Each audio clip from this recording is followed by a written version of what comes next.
wrestling fans, thanks for clicking on the dreaded D-Rose report. Shawn Michaels says he's going to be on hand for WWE's annual Tribute to the Troops event, which takes place Saturday at Fort Hood, Texas, and airs the following Saturday on NBC. He says, I will be a Tribute to the Troops show, he wrote on his Twitter, however, not performing or anything. He says, I'm just going to be there to pay and visit and do respects to the troops. So don't expect too much. Friends of Edward Fatu, or Umaga, have been posting messages all day today on Twitter acknowledging that it's been 1 year since his passing. Tonight in Houston, we gather with Fatu and friends to celebrate his life, wrote WWE talent Charlie Haas. We miss you, we'll always remember you. And then Umaga's former manager, remember that? Armando Estrada. He says, rest in peace, Eddie Fatu, Umaga, can't believe it's been a year, miss you, big boy. Jeff Hardy, Umaga, miss you, love you, brother. Fatu's cause of death, by the way, acute toxicity due to the combined effects of hydrocodone, carciaprolol, and diazepam. I think if I remember right, might have been just a massive heart attack, or he was just found dead in his chair in the front room by his family, if I remember right. December 2nd episode of TNA Impact drew a 1.01 cable rating of the hours of 1.02, 1.01, which they lose viewers at the end. Maybe it's on, no, it's not on too late. I'm not sure why they lose interest. The fans, that is. Sans the Thanksgiving Day episode of Impact drew a 0.85, and at least the least watched episode since September 23rd, when the show drew a 1.01. Lost a little. Anyway, the show's low point occurred during the final 15 minutes, which featured video packages, ring entrances for the main event, and 2 commercials. The final hour did a 0.88. I can't remember what the end of the show was. Shouldn't do that again. Alright, TNA knockout Sarita, which is, I think, just beautiful. Oh, anyway, who is known as Dark Angel in Mexico, by the way, won the CMLL bodybuilding championship for the 5th consecutive year at the Thanksgiving Day in Mexico City. She beat Dallas and Rain to win the title. Like I'm supposed to know them. No Sarita though. Anyway, TNA Knockout Sarah spoke to fanhouse.com about leaving WWE for TNA and predicts that many others will follow. Says you'll see some names coming over to here. That ain't nothing new. They've been doing that for the last 2 or 3 years. As much as much more at ease crew is TNA. Said I'm much happier here. We get to showcase what we were prevented up north of doing, I guess, which I can believe that. But WWE it's a hectic deal because it's a big money making machine. You got the work there, but you're going to get paid for it too. The multi-time champion also feels that women wrestlers should stick together. There are very few women in the industry, and I think we all should be supportive, regardless of what company we're with. I think Mickie James and I never got to finish a feud that we had in the past with the other company. Now it's time to finish it and prove a point here. She also discusses pride that she takes in TNA Knockout division and being an official trainer for WWE talent, and more. The interview can be found online.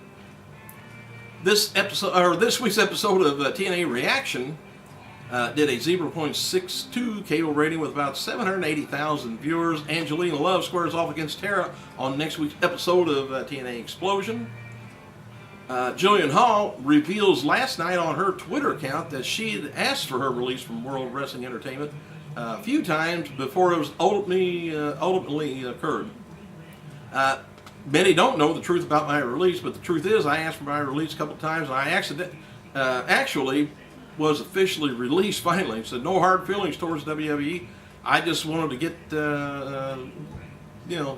get into my life right now. Damn customers. Anyway, this week's episode of WWE Superstars on WGN did a 0.52 rating with 472,000 and the viewers, and the replay did about 0.15, about 137,000. By the way, Caitlyn appears in a backstage segment with Vicky and Dolph Ziggler, if you didn't catch that last night on SmackDown, and reveals that to the general manager, good old Teddy Long, signed her to the brand following her victory on NXT. So a lot of crap's going to be going on with Ziggler, well, the three-way, Ziggler, Vicky, and Caitlyn. She's now listed, by the way, on SmackDownSuperstar.com, so she's officially a diva. Good-looking diva, too. Whew. All right. Here's a little bit of an inside thing from WrestlingObserver.com. There was a chief petty officer, Dustin Diaz, wrote to them about Vince coming over to visit in Afghanistan. Here's the way the letter went. It says, anyway, just got back from tonight's Tribute to the Troops Goodwill event. Vince McMahon, Big Show, Eve Torres, Kelly, all at Kandahar Airfield in Afghanistan. Said they got in yesterday, did a meet and greet, which I didn't attend, and then today they went to some forward operating bases in the area to meet the troops. By tonight's event, they're all clearly pretty much run down from the travel and the pace of what's been going on. Right before dinner, he said, I did meet up with the group. Kandahar, by the way, was hit with rocket attack. Once the all clear went off, I met them at the dining facility and then went on to the USO with them. I interviewed all four of them for a story that I've been doing, and all had great things to say, especially Big Show, who got very emotional when talking about what visiting the deployed troops mean to him. And he's a big guy, big emotions, leave him alone. Then they spent a good hour meeting with a lot of excited troops from every branch, taking pictures, shaking hands with everybody. Vince was particularly very engaged and happy to meet everyone. Anyway, the event was a big hit, and a lot of people was looking forward to that. During an interview with Monday Night Mayhem, Jim Ross asked would he consider returning to WWE full-time on a full-time basis if Vince McMahon approached him. He said, of course. He said, I'm open to anything that the company needs to. He said, I've been here since 1993. Anything they want me to do, he said, I get emails every day, and if something was to happen, put me in the bullpen. I'll help out announcing whatever needs to be done. Company man. According to Twitter, Hulk Hogan is considering the world of reality television once again. This time, it comes a week after finding Hulk Hogan on the A&E special. I guess it did fairly good ratings. He had this to say while his name's still out there fresh amongst all us people.